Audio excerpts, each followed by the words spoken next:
I'm going to make a fast off the cuff video, which I almost never do.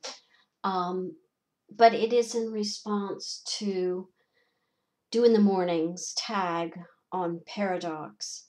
Now, you can do a lot with paradox because it appears in a lot of different areas. It appears in mathematics, it appears in philosophy. But the one that interests me most is when paradox appears in consciousness and in language. From that perspective, I'm in the process of reading a book called The Recursive Mind: The Origins of Human Language, Thought, and Civilization. It's by Michael Corballis, and it's basically about Chomsky's idea that we are born, Noam Chomsky, we are born with a sort of hardwiring for universal grammar. That the reason that we find language so easy is because the ability to acquire language predates everything about us. It's what makes us human. Corballis is taking a different perspective. He doesn't really agree with, although he admires Chomsky a lot, he doesn't really agree with Chomsky on the idea of the universal grammar. And there are specific reasons that he doesn't agree. And he points out, the differences in the book itself. Now, why would that be about paradox? It is the idea of recursiveness itself that is paradoxical. The concept of recursiveness is in itself paradoxical. It's the idea that within a process, the process is repeated. Now, it gets to be a little confusing, and it can be what I guess Nietzsche referred to as a loop. And Hofstadter uses this quite a bit too in his strange loops. In other words, if something refers to itself, you can see that it is an image that evokes a mirror reflecting a mirror reflecting a mirror, which of course is an image that's used a lot in literature. It's used a lot in artistic images. It's critical to some of the short stories of Borges. And it's an idea that is intriguing. Now,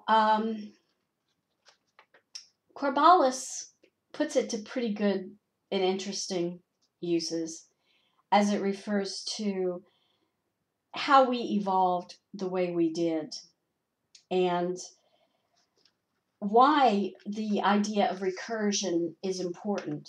Why is it that language and how it manifests is so intriguing and is so difficult for us to understand? There are a lot of reasons for this, and it can be distilled into the simple idea that we study language with all its diversity in order to understand how they shape culture and how it shapes how we either cooperate or compete. And Corballis uses a lot of that kind of thinking, which makes it very intriguing. So basically, where does language originate? And does human consciousness give rise to language, or does language give rise to consciousness? Chomsky would answer it one way, and Corballis would answer it another.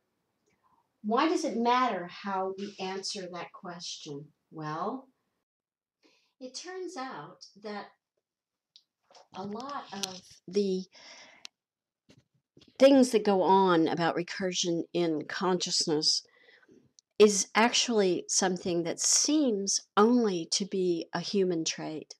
And I'm just going to read a very brief part of what Corballis says.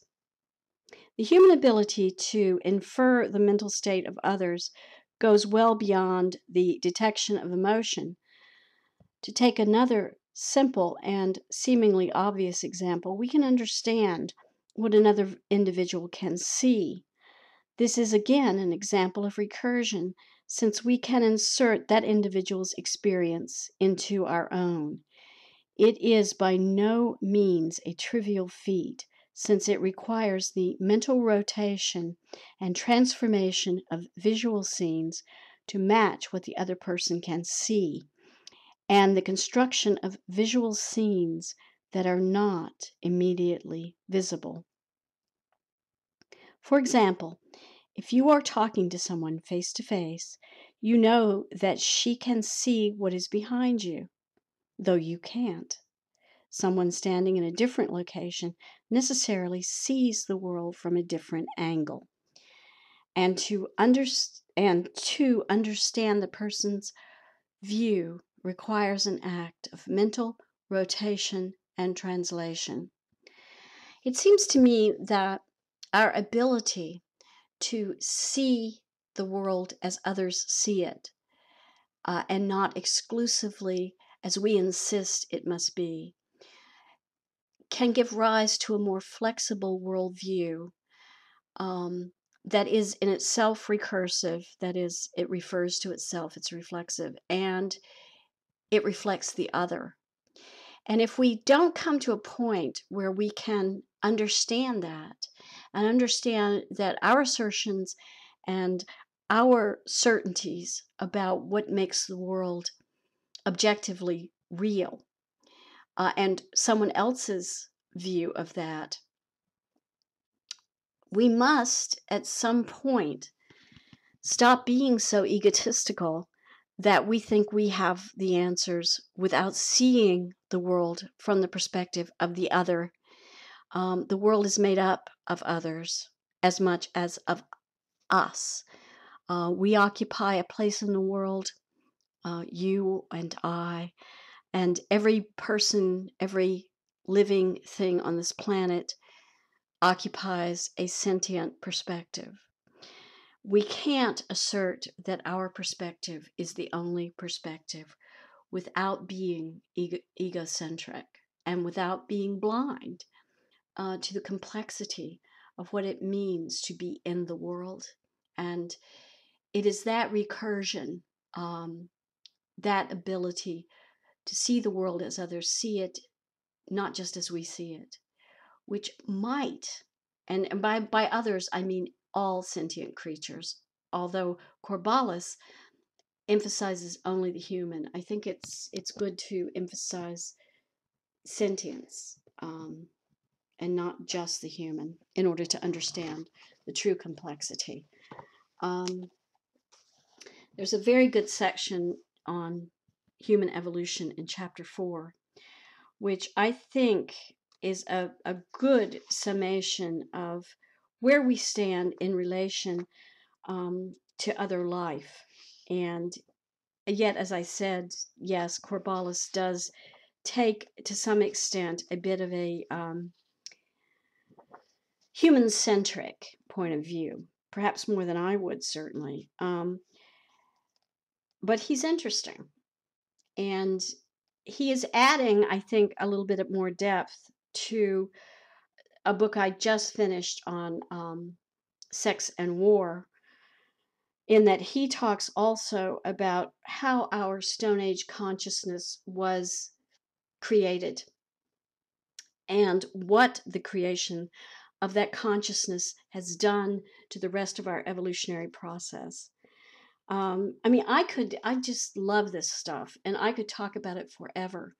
And it is a paradox. And yet, if I did talk about it forever, you'd all be very bored. So I won't inflict that on you. But it's a great tag, Dewinthemorning.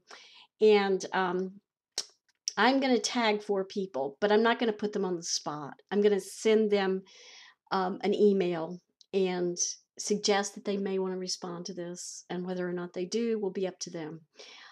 So it'll just be a little bit less, making them feel they must do it. Anyway, this is fun to think about out loud, and I'm sorry this isn't as well done as I would like. But it really is an interesting tag. And I know that I owe a tag on books, and I'm getting to it. I promise. I promise. You guys take care of yourselves, and talk to you later. Bye bye.